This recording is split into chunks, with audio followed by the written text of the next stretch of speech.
নমস্কার সকলকে, কেমন আছেন সবাই? সীমা ভিলেজ লাইফস্টাইল আরেকটি ব্লগে আপনাদের সকলকে স্বাগত জানাই।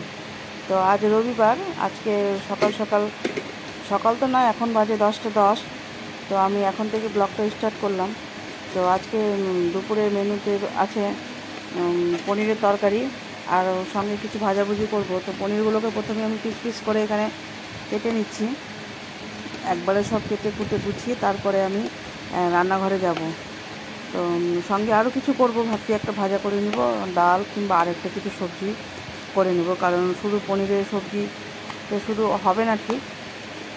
তো পনিরগুলোকে প্রথমে আমি এখানে বাইরে বসে কেটে নিই, তারপরে আমি যাব একবারে রান্নাঘরে রান্না করতে। তো তো পনিরগুলো আমি টুকরো টুকরো করে কেটে নিলাম, কেটে তারপরে আমিও চলে যাব রান্নাঘরে। পনিরগুলোকে প্রথমে হালকা হালকা করে ভেজে নেব, কারণ পনির আবার বেশি ভাজতে গেলে আবার ঠিক হয় না। তো চলো রান্নাঘরে গিয়ে রান্নাটা ঝটপট করে বসিয়ে দিই, কারণ এমনিতেই অনেক বেলা হয়ে গেছে, আবার বেশি দেরি করতে গেলে দেরি হয়ে যাবে দুপুরে বাচ্চাদের আবার খাওয়া দাওয়াতে। তো ঠিক আছে, চলো রান্নাঘরে।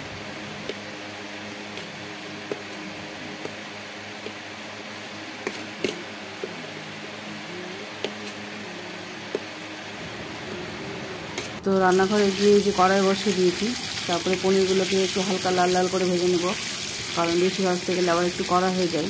জলে ভেজে রাখার পর জলে রাখতে গেলে পনিরগুলো বেশ, ওটা তো নরম থাকে, বেশ স্পঞ্জ হয়, খেতে বেশ ভালোই লাগে। তো পনিরগুলোকে ভেজে আর আমি এখানে মশলা দিব পোস্ত, কাঁচা লঙ্কা, আদা আর সামান্য পরিমাণে জিরে। তো আর ভেজে নিব এটাকে, তারপরে পনিরের ফোড়নে দিব কাঁচা লঙ্কা, একটু গোটা জিরে আর সামান্য পরিমাণে একটু হিং দিতে গেলে বেশ একটু সেন্টটা ভালো হয়, খেতে বেশ ভালো লাগে। তাই মশলা দিয়ে দিলাম।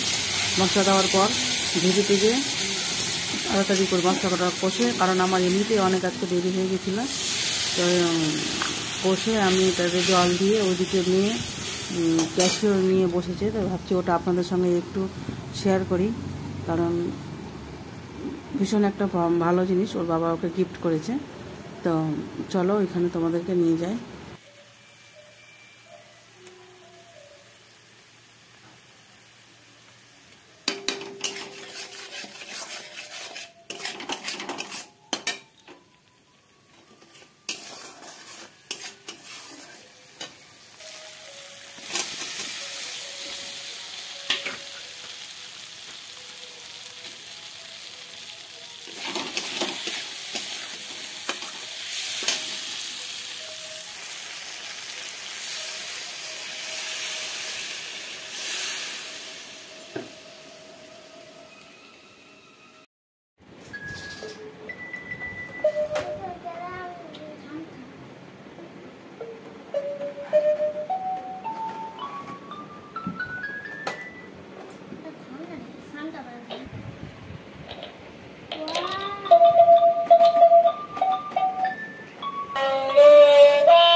তো আমি সবজিতে জল দিয়ে চলে গেছিলাম মেয়েদের কাছে, কারণ ওরা ওখানে খেলা করছিল। তারপরে আমি আবার চলে এসেছি রান্নাঘরে। নামাবার সময় সবজিটা সামান্য পরিমাণে ঘি আর একটু গরম মশলা দিয়ে নামিয়ে দেবো। আর তার ফাঁকে আরও কিছু সবজি ভাজা করে নেবো আমি, ডাল। তো এই যে এখানে পনিরটা এইরকম হয়েছে সবজিটা, আর এদিকে করেছি পটল আলু ভাজা, তারপরে আছে এখানে কাঁঠালের তরকারি, আর এখানে রয়েছে বিউলির ডাল আর গরম গরম ধোয়া ওঠা